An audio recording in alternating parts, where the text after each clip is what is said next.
tự nhiên ẩn chứa vô vàn bí mật. Nó về nên thế giới bằng những màu sắc mà chúng ta còn chưa đặt tên được. Nó cất lên những bài ca mà tại chúng ta vẫn đang học cách lắng nghe.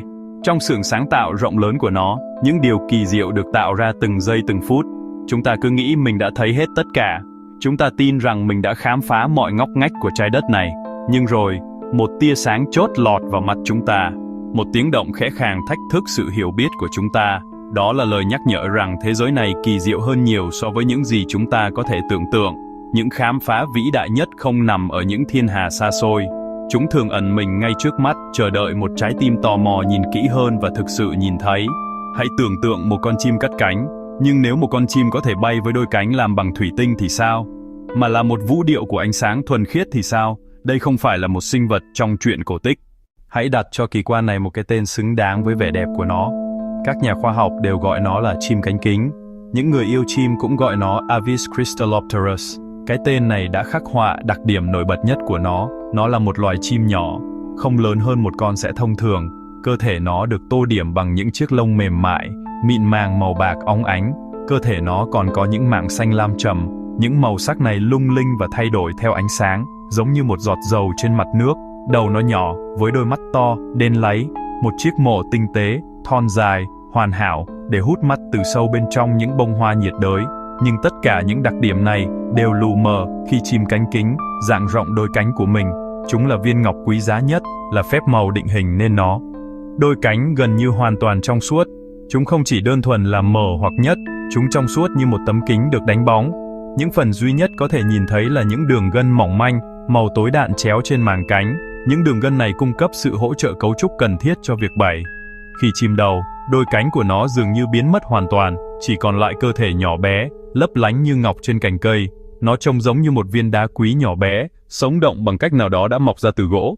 Làm thế nào mà cánh cửa một con chim một cấu trúc gồm thịt xương keratin lại có thể trong suốt? Câu trả lời nằm ở một kỳ tích đáng kinh ngạc của kỹ thuật vĩ mô ở cấp độ tế bào. Những chiếc lông tạo nên phần lớn màng cánh không hề biến mất. Thay vào đó, chúng đã tiến hóa để mất gần như toàn bộ sắc tố. Sắc tố là các phân tử hấp thu các bước sóng ánh sáng nhất định và phản xạ những bước sóng khác tạo ra màu sắc mà chúng ta nhìn thấy. Không có những sắc tố này, bản thân những chiếc lông trở nên trong suốt. Nhưng việc thiếu màu sắc chỉ là phần đầu tiên của giải pháp. Bí mật thực sự nằm ở cấu trúc vĩ mô của bề mặt cánh. Một chiếc lông bình thường, ngay cả khi nó có màu trắng, cũng sẽ tán xa ánh sáng theo mọi hướng, khiến nó trông mở đực. Tuy nhiên, chim cánh kính đã tiến hóa một bề mặt được bao phủ bởi các cấu trúc nano hình cốt cực kỳ nhỏ. Những cấu trúc này nhỏ hơn bước sóng của ánh sáng nhìn thấy. Khi ánh sáng chiếu vào cánh, những cột nano này không tán xa nó. Thay vào đó, chúng dẫn ánh sáng xuyên thẳng qua màng cánh. Sự trong suốt đáng kinh ngạc này không chỉ để khỏe, đó là một công cụ sinh tồn quan trọng, một chiếc áo choàng tàng hình được tiến hóa ban tặng. Lợi ích chính là ngụy trang, nhưng đó là một dạng ngụy trang không giống bất kỳ loại nào khác. Trong khi các loài động vật khác bắt chước màu sắc và hoa văn của môi trường xung quanh, chim cánh kính đơn giản là chấp nhận chúng. Một chiếc lá bông hoa, một màng trời cụ thể, nó khớp với mọi thứ và không gì cả cùng một lúc. Bầu trời sáng, một tán cây, tới một loạt hoa đầy màu sắc, đôi cánh của nó hòa vào nền, khiến nó cực kỳ khó bị phát hiện. Khả năng biến mất này là một lớp phòng thủ mạnh mẽ chống lại kẻ săn mồi. Diệu hâu đại bàng, các loài săn mới, có mặt tinh tưởng khác. Chim cánh kính trình bày một mục tiêu khó hiểu. Một kẻ săn mới có thể thoáng thấy cơ thể nhỏ bé, lấp lánh, nhưng đôi cánh, phần lớn nhất và dễ nhận biết nhất, gần như vô hình. Điều này có thể gây ra một khoảnh khắc do dự hoặc phán đoán sai lầm quan trọng trong cuộc tấn công. Con chim trông nhỏ hơn và đường bay của nó khó dự đoán hơn, cho nó một phần dây quý giá để thoát vào tán lá dày đặc của khu rừng nơi nó sinh sống.